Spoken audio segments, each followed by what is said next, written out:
Great. Well, I think it's probably a good moment to start. I'm sure more people will join us as we are going on with the webinar. Meanwhile, first of all, I just want to say thank you all for joining us here today, dear guest participants, and of course, colleagues. Welcome to today's Invest in Zambia webinar on renewable energy for sustainable agri value chains. As agriculture faces growing challenges from climate change to rising costs, renewable energy is providing essential to building more resilient, productive, and sustainable value chains. Whether through solar power irrigation, cold storage, or cleaner processing solutions, energy innovation are helping farmers and agribusinesses boost efficiency, reduce losses, and unlock new markets, especially in off-grid areas. My name is Gunalvika, and it's my pleasure to guide you through this timely discussion co-organized by the NABC and Zambia Development Agency with the support from the Embassy of Republic of Zambia in Brussels. Today, we are joined by a distinguished lineup of speakers, those being Miss Melissa Summited Moalateta. Hopefully I did the justice to it. Joining us from the Embassy of Zambia, Mr. Chimuku Nikitani, Mr. Van der Ween from Signature Agri Investments, and Ms. Patricia Mwanza from Holland Green Tech. During the panel discussion that will follow after the formal presentations, your participation is encouraged. Therefore, please share your questions in the Q&A box throughout the session. I'll make sure to keep an eye on it so I can also pull it out. And we'll close with insights on the upcoming Invest in Zambia International Conference taking place this year in July. Now, with no further ado, it is my pleasure to invite Melissa to do the official word of welcome.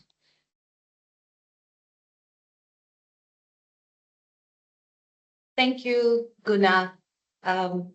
Your Excellencies, distinguished stakeholders, partners, ladies and gentlemen, good afternoon. I am Melissa Samaton Mwaliteta, Secretary for Trade and Investments at the Embassy of the Republic of Zambia, based in Brussels, also accredited to the Kingdom of Netherlands and the Grand Duchy of Luxembourg. Before I begin, I would like to acknowledge that Zambia is mourning the loss of the 60th Republican President, His Excellency Edgar Chagwa Lungu, who recently departed. We are grateful for the support and condolences extended by our international partners during this difficult time. It is a great honor to welcome you all to this important webinar on renewable energy for sustainable agri-value chains. I wish to begin by expressing gratitude to the organizers, the Netherlands African Business Council, NABC, for making this event possible. We truly appreciate your commitment in strengthening partnerships between our two countries. And to all participants, especially our Dutch and Zambian stakeholders, it is a pleasure to have you here today. Your presence reflects a shared commitment to sustainable growth, climate resilience, and indeed investment partnerships. This webinar comes at a critical time as we seek innovative ways to address challenges in climate change, energy access, and food security. In Zambia, agriculture is one of our key economic sectors, but like many nations, we face growing climate and energy challenges, and to move forward, Zambia is embracing partnerships in innovative and sustainable solutions, including turning agri-waste into renewable energy, expanding access to clean energy, and strengthening agri-value chains. As President Hakainde Hichilema rightly says, Zambia is now open for business and continues to call on international mutual partnerships in various key sectors. Of course, you will hear more about Zambia's vast investments opportunities from our Director of Investments, who will speak shortly. But I would like to emphasize on the opportunities for investments, specifically in renewable energy and agriculture. With untapped potential in solar, biomass, irrigation, agro-processing, and many more, this is where we consider the Zambian and Dutch cooperation to be so valuable. The Netherlands brings advanced expertise in clean energy, agricultural innovation, while Zambia brings resources, the need, and a government that is fully committed to build green, sustainable, and inclusive systems. Therefore, together we can develop real lasting solutions that benefit our economies and our communities. We envision our country as a regional leader in renewable energy, and the agriculture sector will continue to play a central role to our economic transformation. Having said that, allow me to assure you that investment space for these sectors are open. We have policies that are supportive, business friendly, and that Zambia remains committed to embrace new partnerships. As we begin our discussions today, let this platform be a launchpad to share knowledge, explore opportunities, and build stronger partnerships and practical solutions. Thank you once again for being here, and we look forward to fruitful and engaging event ahead to as well deepening collaboration between Zambia and the Dutch private sector. And to the rest of my fellow presenters, I wish you all the best. Thank you. Thank you, Melissa, for the inspiring word of welcome. It is now my pleasure to hand over the virtual floor to Chimuka, the Director of Investments at Zambia Development Agency. With over 11 years of experience in investment and banking, Chimuka will share Zambia's perspective on the role of sustainable energy in transforming the agricultural sector. The floor is yours.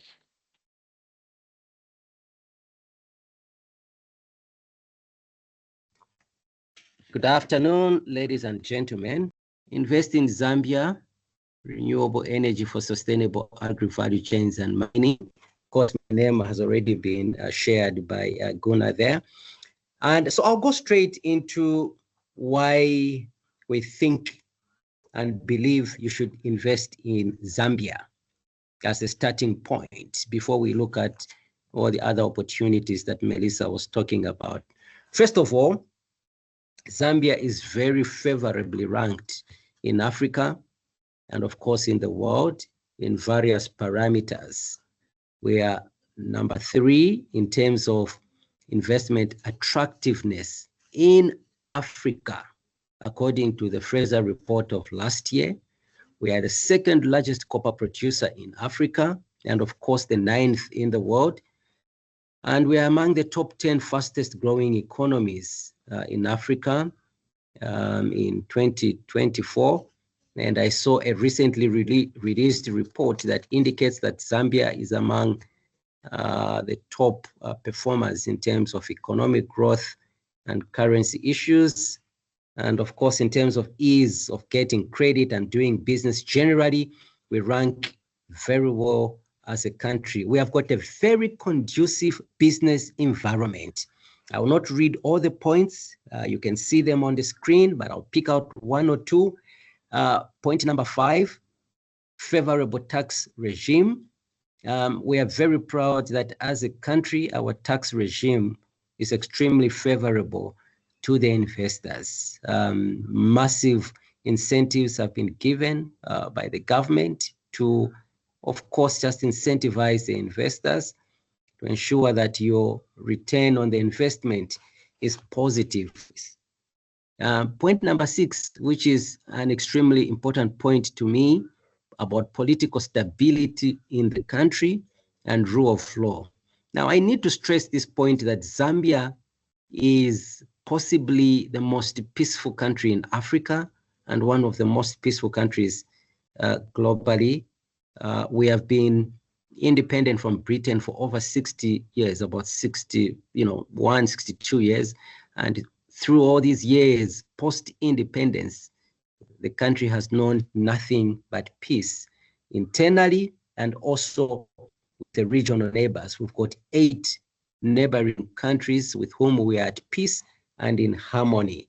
You can see the other points about the business environment in Zambia, private sector driven policies with the president that is coming from the private sector. And so his push towards private sector driven policies is number 1 in his policies. Number 3, why you should invest in Zambia is that Zambia has got a strategic location, right? We are a country of 20 million people. However, when you look at us being in the center of Africa, surrounded by 8 countries, the population grows easily to over 355 to 370 million people, just the green alone, which are the neighboring countries with whom Zambia is doing trade. So that gives very good critical mass. So central location, if you are in Zambia, very easy to reach close to 400 million people with your product, right? And number 4, we are a country that is very well connected in terms of regional logistics. We've got a lot of corridors that connect Zambia for imports and exports. For example, the most common, the most developed, and one of the most developed is the Dar corridor, Dar es Salaam corridor, from Zambia to the east, Tanzania, the Dar port. And the most developed that we've been using for many years, for over a century, is the north to south corridor, which is connecting ports to South Africa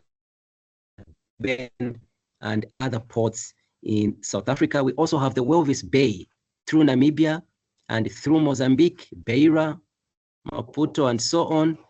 And so this is about the rail and the road connection. We also have very good connection in terms of air, because almost all the big airline players do have flights into Zambia, and it takes just about 2 hours to fly into 8 cities around Zambia, in countries around Zambia.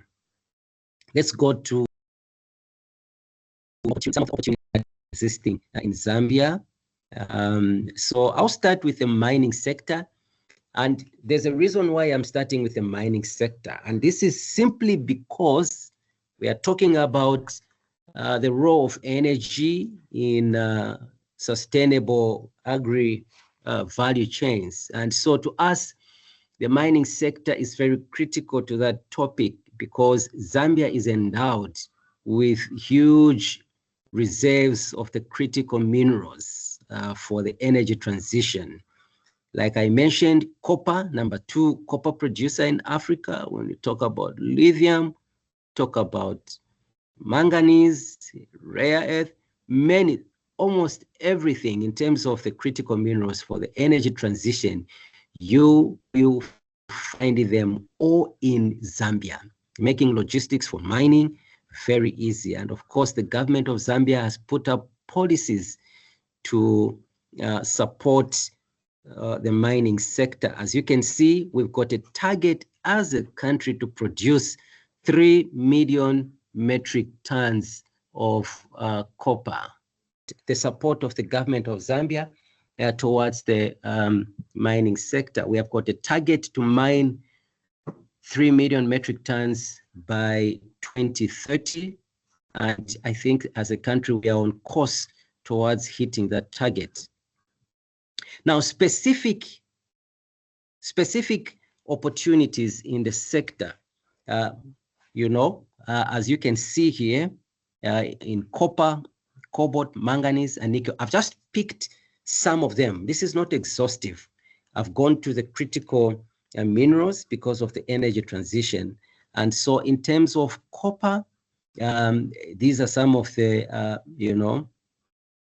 opportunities that we see. They include the smelting and refining capacity, where the country is trying to enhance this capacity. There's a lot of infrastructure around smelting and refining that has to be refurbished. And there's also a lot of copper processing that has to be undertaken. And I think the values are given. Cobalt, similarly, new cobalt refining capacity is being built in the country, and there's still a lot of room to increase this. And the offtake opportunities specifically for the EVB sector. Manganese, there's a huge untapped potential, of our high-grade manganese, which is extremely good and suited for the battery sector, and nickel and so on. So huge opportunities which we can discuss in detail. I just thought I'd highlight some of them here because I want to be as brief as possible. In terms of the mining tax, right? These are some of the existing policy statements. So royalty for metals, depending on which metal, is between 5 and 8%. There's capital allowances provided on plant and machinery. There's zero rating of VAT on the supply of capital equipment and copper cathodes. There's zero import duties on capital equipment and utility vehicles for the sector, as well as accelerated depreciation on capital equipment and machinery up to 100%. These are some of them, but like I said, we can always dive deep into that conversation. In terms of the energy sector, allow me to move to the next sector now, which is energy. And in terms of the energy sector, there's a lot that is happening. So for example, the government has streamlined most of the policies. They've introduced, the single licensing system, of course, the one-stop shop. And the Minister of Energy is on record indicating that licenses are now being done within 24 hours from their side, from the side of the ministry. Previously, it would take forever, months, and so on. But now they start 24-hour processing for you to get a license. Then there's the open access regime to the transmission line. You can produce and sell your power anywhere within the region. You saw the 8 neighboring countries to Zambia, all of whom are in need of power. When we talk about the power purchase agreements, again, there's policy from the government at the highest level to ensure that these are done within the shortest period of time, specifically within 2 weeks, provided all the conditions have been met. And of course, the fact that the government wants to grow the generation capacity from 3.75 gigawatts to 10 gigawatts by 2030. And of course, we do have a multi-year tariff framework to improve the tariff to match the market. So you find on a yearly basis, the tariffs in Zambia are going up, and this was agreed years back, so that the tariffs are cost-based and the net metering system. So what are some of the opportunities in the energy sector? We have an opportunity in the name of a company called Northwestern Energy Corporation, which is a brownfield project, and they are looking into developing producing hydropower, and the project cost is around $100 million. They already have a feasibility study undertaken. What they are looking for are partners or funders. They are open to discussions. The next one that we have sampled is a 71 megawatt solar PV stroke wind hybrid project. And this project will feature 2 33 kV circuits for the wind farm and the 2 for the solar. And the project cost is around $90 million. It's a greenfield. We have another one called Mulembo Lelia Hydroelectric Power, 118 megawatts, and it's costing about $285 million. And the owners of the project are looking for a minority or majority stake or any kind of model that can be adopted, whether it is a JV or a PPP. They are open to discussion. We are more than glad to give you more information on these projects. Let me go to the third sector because I want to keep it short. Yes, could we please try to wrap up in 2 minutes so we can head into the panel discussion? Absolutely. Thank you so the last much. one I want to speak about is the agriculture sector. And I'll end here. In terms of the agriculture sector, Zambia is a country of 75 million hectares of land for 20 million people. Out of the 75, 43 million hectares is arable land across the country. Out of the 43 million arable land, only about 14% or 10 to 14% is under cultivation. And the remaining chunk is still idle. And this is the land and opportunity that we want to invite investors. There's huge opportunity in terms of irrigation. Now, remember, Zambia was plagued by a drought the last 2 years, very huge drought, which has hampered, which has affected, agriculture, which has affected production of power. And so the energy transition is very critical to us for sustainability, because for us to be able to achieve, agricultural produce through irrigation, it means we need significant power, reliable power. And this is where the renewable energy comes in handy, so that in the event that we are plagued by another climate issue like the one we are experiencing, production can still go ahead using irrigation. Remember, we've got 45% of the fresh water body, of the fresh water in SADC being in Zambia. And of course, those are some of the key products in agriculture. We can talk about them in detail through the question and answer session. Wheat, maize, soybeans, and fish are the key agricultural produce that we use. The staple food for Zambia is maize. Guna, allow me to end here. There's a lot we can speak about, but we can cover it during the question and answer session. Thank you so much, ladies and gentlemen, for your attention. I am glad to listen to you now. Thank you. Thank you so much, Chimuka, for these insights and indeed a timely lead up to our panel discussion. Today we are joined once again, alongside Chimuka, we are joined by Patricia, the country manager for Zambia and area manager for Southern Africa at Holland Green Tech, alongside Theo Manderveen, head of business development at Signature Agri Investments.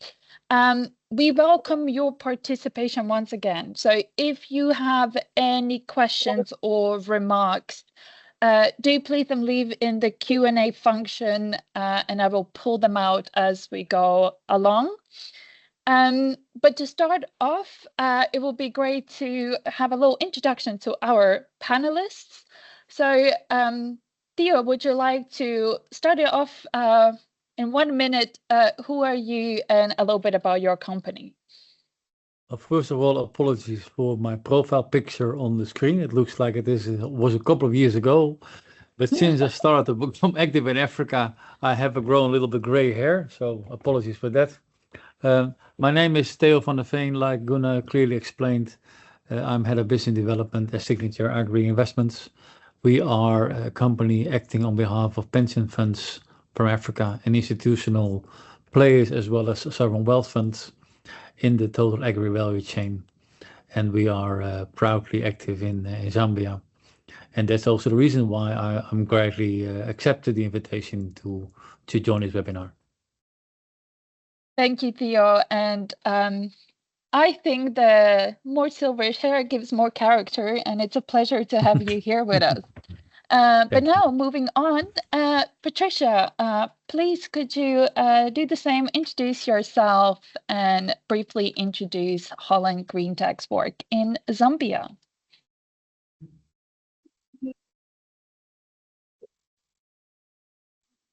All right, thank you very much. My name is Patricia Mwansa, and I'm the country manager for Holland Green Tech in Zambia. So I specifically say Zambia because Holland Green Tech is active in 12 other countries in Africa. And from the beginning of this year, I'm also responsible for managing the opening of 4 other countries in Southern Africa. So Holland Green Tech is a service and consultancy company helping farmers in East and Southern Africa to develop their businesses commercially. So it's a farmer of any scale, from a backyard garden to a big commercial farm. As long as you really want to make a next step, we are there to really guide you. The Holland comes from the fact that we get most of our inputs from the Netherlands. So our mother company is from the Netherlands, and we work mainly with suppliers that are Dutch, mainly for the products and to really integrate the innovation into the agricultural space in Africa. Yeah, so thank you for having me. Thank you, Patricia. I noticed that the connection is a bit shaky, so maybe it's an idea just to turn off the camera and hopefully that will improve it. But since we're still with you, obviously in our conversation, you have shared that you, as Holland Green Tech, you are actively integrating renewable energy solutions, especially solar power irrigation, into your operations in Zambia.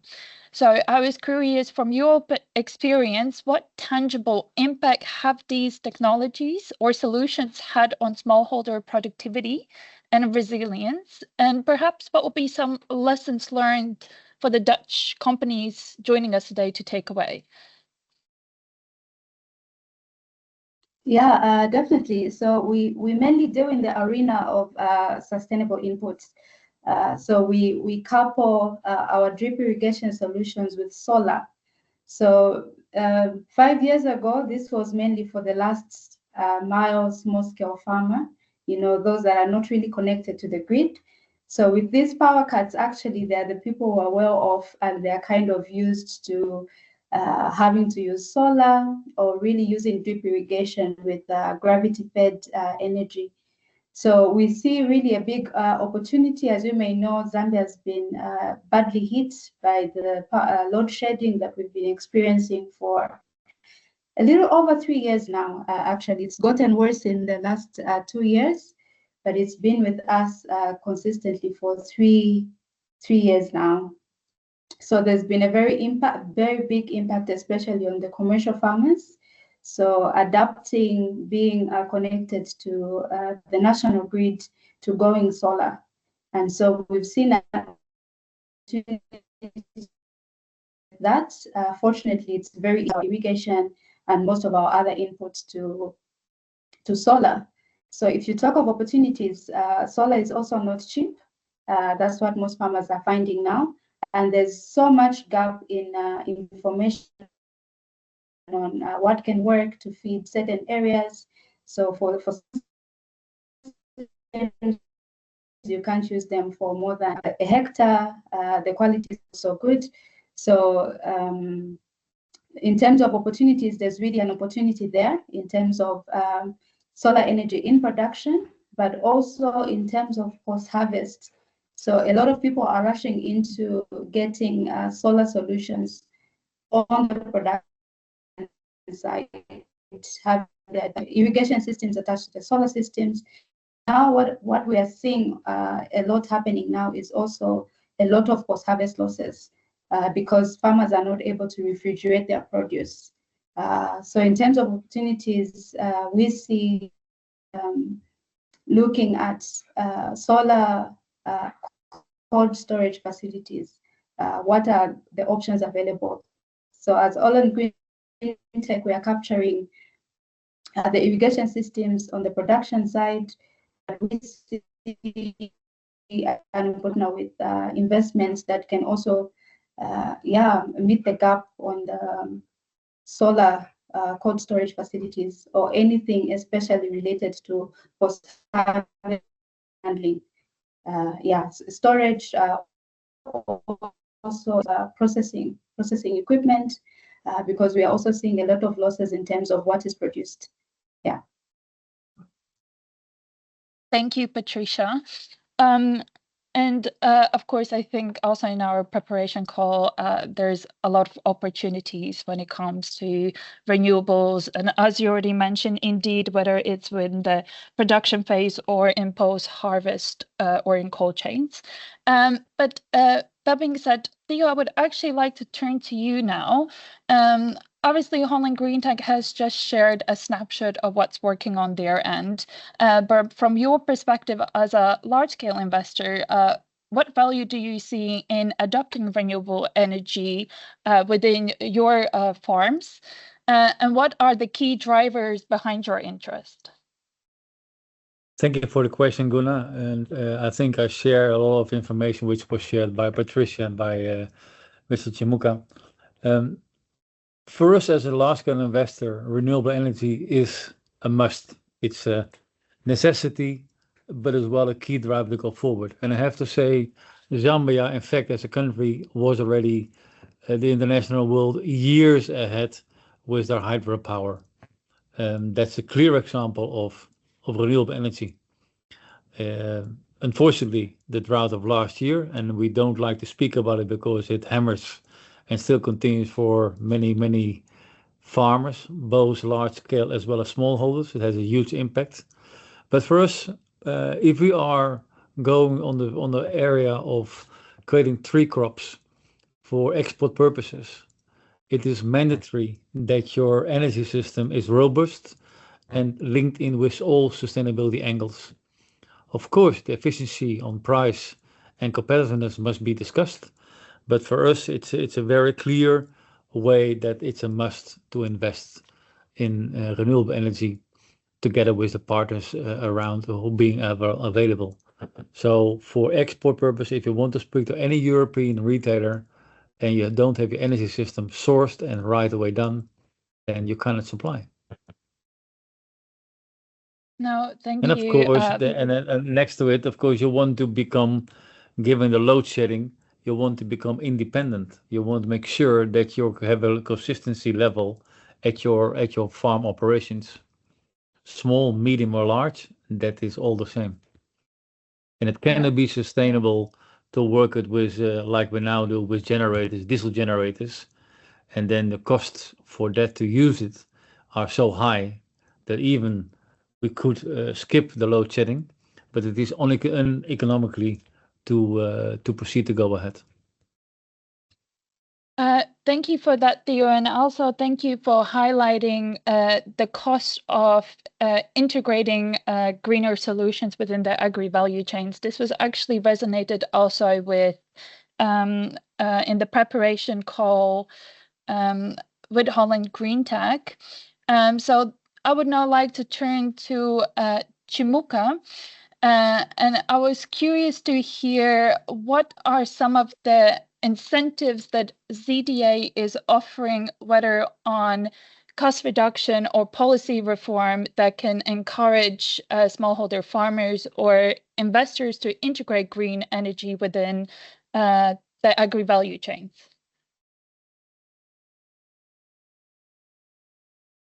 Thank you so much. So in terms of some of the key policy issues that the government has put in place around, some of them I, sort of just hinted around the way the government has structured the opportunities, first of all. So realizing the situation that we are in terms of, the worst drought the last 40 years, most of the bureaucracy, for example, that existed in the, especially Ministry of Energy, for investors that would want to set up their, renewable energy projects has been cleared. So I gave an example, for example, that you can register your energy entity, you can obtain your license within 24 hours of doing your registration. Previously, it used to take between 15 to 18 months. Now, within 24 hours, you should be able to get your license. I spoke about open access regime, where you can have your plant in any location of the country, but you have targeted customers, right? And you are riding on the existing transmission infrastructure that the government has already put in place. We also have incentives that the government has put in place, around zero rating of, the various plant and equipment that you want to bring into the country, but also in the agriculture sector for the smallholder. Again, the government has, put in place lots of incentives. And remember, we're speaking about the smallholder.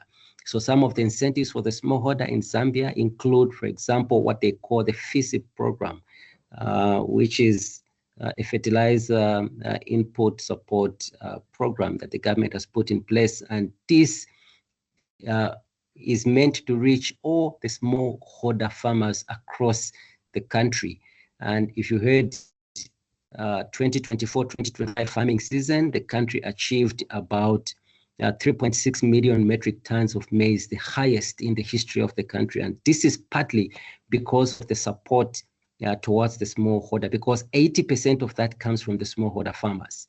So from both ends, the energy side and also from the actual agriculture side, lots of incentives and initiatives that have been put in place by the government to attract and incentivize the players in the sector. Thank you. Thank you for that, Chimuka. Actually, I would now like to go to you, Theo. In our preparation call, you had mentioned your interest of using one of your farms as a pilot farm. What would be the support that you will be looking for, whether from EU or from institutional partners like ZDA in making this happen and pushing you through to do the next steps? Well, first of all, apologies for being so blunt, because I always think in pragmatic solution, pragmatic way of thinking. But of course, we hear, of course, always about renewable solar, whatever you call about options and possibilities. But we would like to say we have two existing farms in Zambia, one close to Kapere and Posse, one in Serenji. As you can see on my background, it is the Black Star farm in Serenji. But there would like to see how can we have an abundance there of land and water. So how we can make use, for example, of floating solar panels, or we can make use of it as a pilot to demonstrate it happens in Zambia. And of course, I listened to Mr. Chimuka with the clear overview of a very big scale initiatives.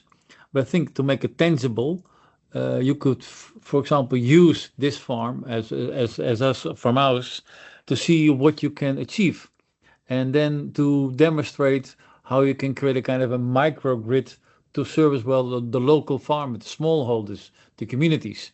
And of course, an opportunity will be if we can sell back or give back the extra energy, the surplus, back to the kind of ZESCO grid. So it's a multi-layer question, and I think by pragmatic doing an example test at a farm, it gives a demonstration for other farm blocks areas to break that hurdle to come in. And of course, the answer will not come into this call, but I would welcome any discussion apart from this meeting to see how we can liaise as a triangle between EU, Holland, and Zambia, and the call it the public-private partnership on making there the next steps, show, demonstrate what can happen. And of course, it must show that economically it makes sense, because we can talk about it for days, weeks, months, but economics must work. And our role is to become a sustainable long-term investor and player in the agri sector, but we are not a provider of energy. Although we can assist, we can facilitate to a certain extent, it has to come from other sources, other dynamics within the country to assist us on that. But we welcome any support and any dialogue to create this. I hope that answers the question, Gunnar. Yes, and I am also happy to hear the encouragement and also the possibilities that you see in really pushing through, whether it is, as you say, calling it renewables or green energy. But I think seeing how the world is turning around in terms of climate situation, I think we need to have a forward-looking perspective, and this is where it is important that large-scale investors like Signature and also institutional partners like ZDA do collaborate and push this forward for the whole country. But now, Exactly, I see Gunnar, you would sorry like to to interrupt you respond. here. It is clear it's green energy and not greenwashing.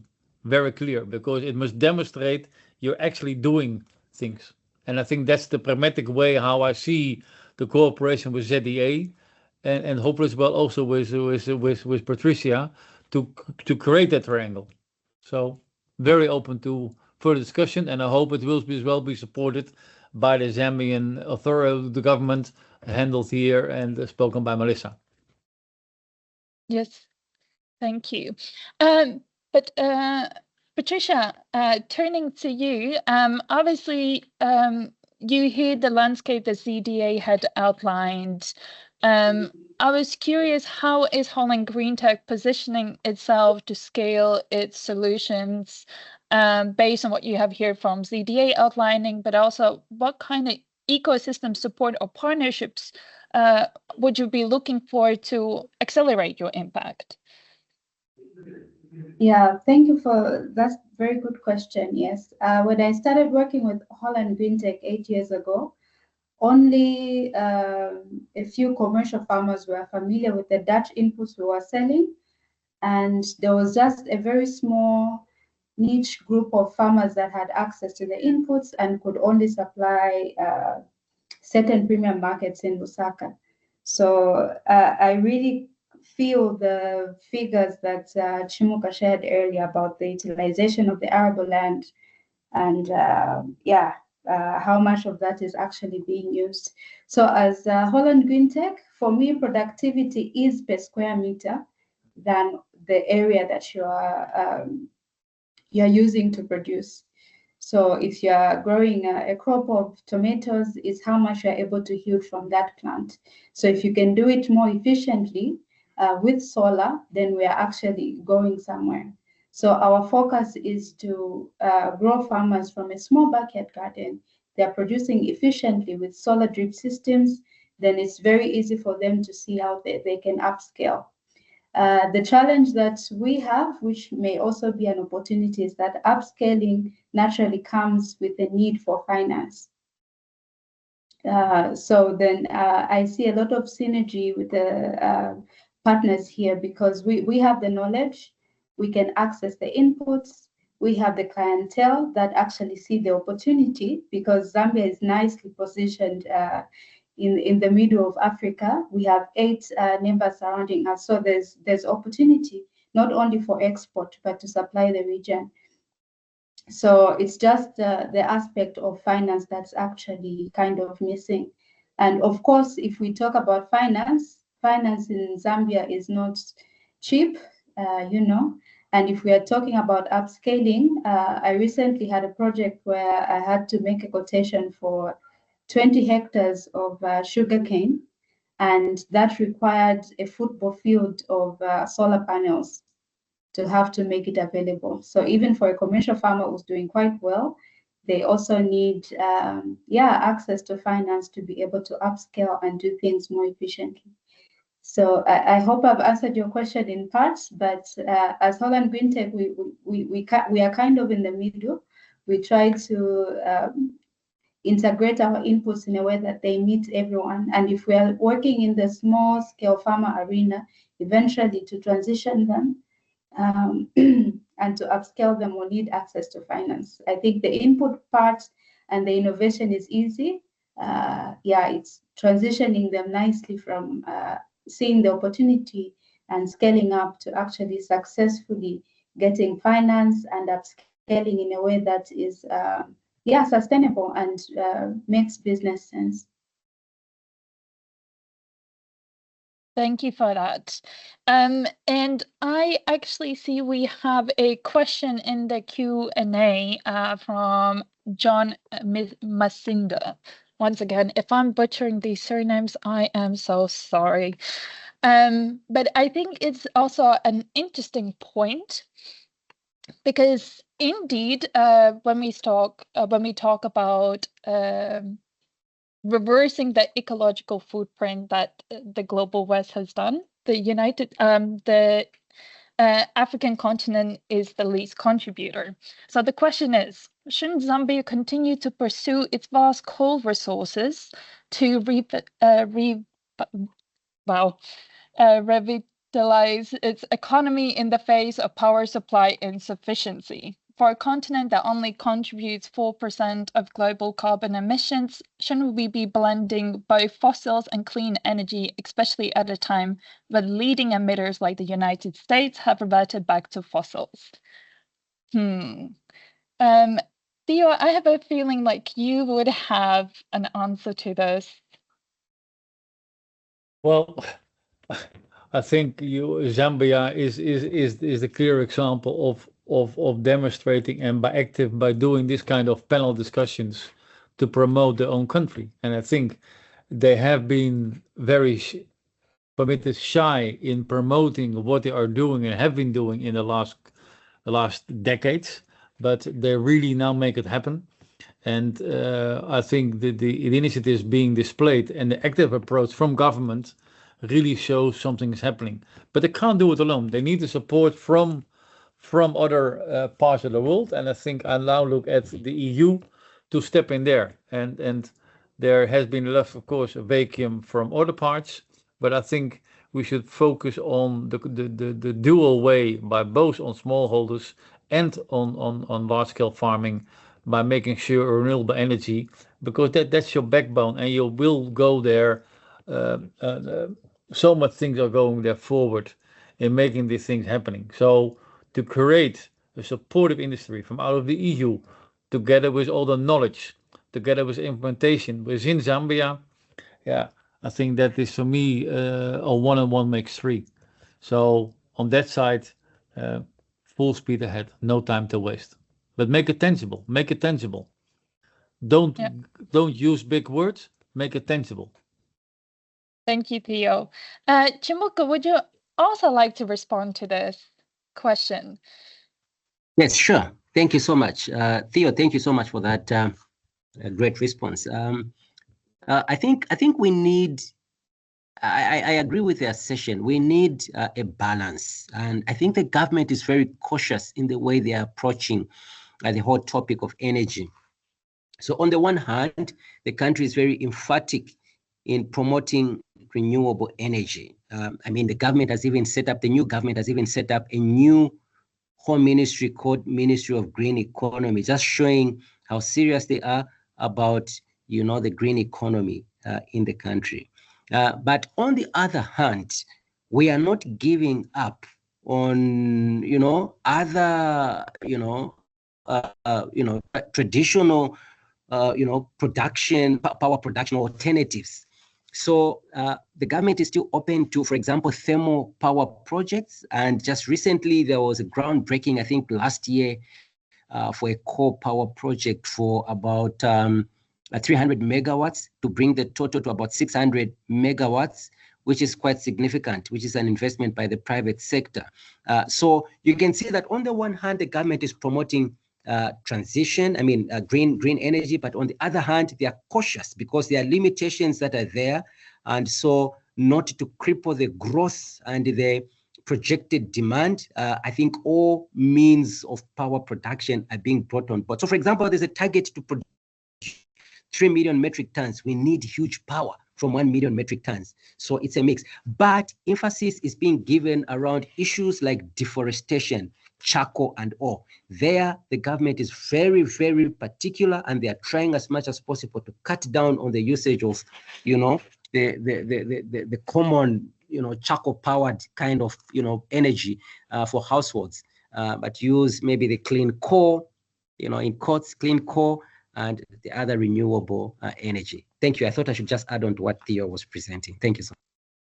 Yes, Mr. Chimuka, I think that sorry, Gunnar, I think that's a very important question as well, the charcoal industry, but that requires a total different debate. I think that we can talk about that for hours and hours, but that's another topic which is close to our heart, to make sure you protect the forest, you plant new trees, come with initiatives, and take it from there, for sure. Thank you both Absolutely. for that Thank you. great contribution. Because the time is running out, and I know, Theo, you do need to leave sharply. So let me just wrap up the panel discussion with a question to all of you, and maybe, Theo, we can start with you. But as we move towards the final remarks, I would like to ask you, what's one thing that Dutch or EU-based companies must keep in mind when entering Zambia's agri-energy space? Please, in one or two sentences. There is not an easy answer for that. I think it requires the company institute like ZDA to liaise on that side, to make sure you select a good, strong local partnership, and ZDA is your entry into Zambia. They have the knowledge and can create a network, and I talk from our own experience, to connect the dots, and that is key. Of course, the question is, what policies are there to guide you through? Like I said, what's the policy of ZESCO, and how can you come with your own standalone grid to make a change? And how can you tie those two worlds together? I think that is the most economical way of seeing things, the pragmatic ways as well. How cost effective can you be? And of course, how is the infrastructure itself organized and can be extended, that those two systems can be harmonized? I think that's the critical point from that point of view. Thank you, Theo. Patricia, what would be your answer, or maybe contribution to what Theo has shared? Thank you for that comment, Theo. Well, my perspective is Zambia is an emerging market. So of course you have your first entrant costs. From my experience, a lot of these innovative products also are not well defined in terms of tariffs. I was jealous when Chimuka was mentioning the many incentives and tariffs of machinery for mining, and I'm getting a greenhouse in, and we pay duties and 16% VAT. So there's a lot of discussion that have to happen with certain things still to be defined. But definitely there's opportunity, and the more people we have to kind of make noise around this area, then the more solutions that we can have, and have better defined policies and duties and tariffs on certain things. Yeah, thank you. Thank you, Patricia. And back to you, Chimuka. What would be your answer to this final wrap-up question? I think just to wrap it up, I would totally agree with your submission. I mean, the ZDA is an institution that the government has set up in terms of,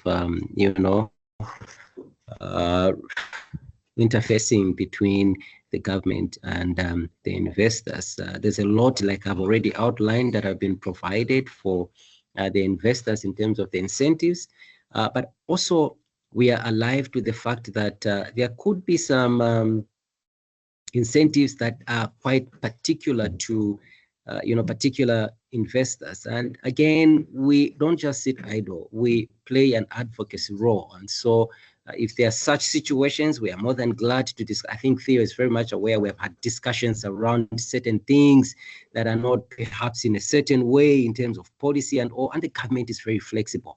So specific situations we can always discuss in detail in due course. Thank you so much, Kuna. Thank you, and thank you all, Theo, Patricia, Chimuka, for the insightful conversation. I definitely can say I have learned a lot, and I resonate the words that you have shared, Theo, that I think this is a discussion where we can go for hours, as there are many elements to be discussed. However, the time has come to an end for the panel discussion. I know, Theo, you have to run, so thank you so much. Thank you, Patricia. But For those staying with us, especially attendees, this webinar serves as a lead up to the Invest Zambia International Conference taking place from the 16 and the 18 July in Lusaka. ISIC 2025 will showcase Zambia's readiness for foreign direct investment, its strategic position in the global economy, and the significant untapped opportunities across priority sectors. Now, that being said, there's no one better to provide more details than Chimuka himself. So, Chimuka, the floor is yours once again. Yeah, thank you so much. I mean, in a minute, and I'll keep it to a minute. So the event is the first edition for Zambia, really. It's a national event, and it's going to be over 3 days, from the 16th to the 18th of July, Wednesday to Friday. And of course, it's going to be, hosted by the President of the Republic of Zambia. So, I mean, it's got, in terms of the thematic areas, about 5 or 6 very critical, topics or themes are being discussed. We have the agriculture sector and the value chains. We've got, which is partly what we were discussing. We've got the mining sector, which is one of the priority sectors in Zambia. We've got the tourism sector. We've got the energy and ICT as the key sectors. And then, of course, generally, we are open to speaking about the other sectors. And we are inviting everybody to attend. It's free in terms of delegates attending. There's no charge to that. The only charge is on those that would like to exhibit. And so for anyone that would like to get more information, we can share, Melissa, if you can, or Peter, you can share the link in the chat box there. And those that would want to, get additional limelight in terms of publicity, we do have a sponsorship package that we can discuss offline. So basically, this is the structure. Of course, we are going to have, plenary sessions. We are going to have breakout sessions. We're going to have exhibitions, B2Bs, and importantly, B2Gs as well, because the government will be on hand to provide policy direction on all the thematic areas that we are covering. So in brief, this is about the event. Again, in detail, we can speak about offline. Thank you, Gunnar. Thank you so much. And on that note, a heartfelt thank you to our fantastic speakers for your time and valuable insights. I believe I speak for all of us when I say it was a truly enriching discussion. And of course, sincere thanks to all of you for joining us today and making this conversation meaningful. I have dropped the link to the conference in the chat. I have also dropped the link to the NABC's newsletter. If you wish to stay in the loop on the upcoming events or webinars of such nature, do please subscribe. On that note, I wish you a wonderful and sunny rest of the afternoon, and I hope to see you in Zambia this July.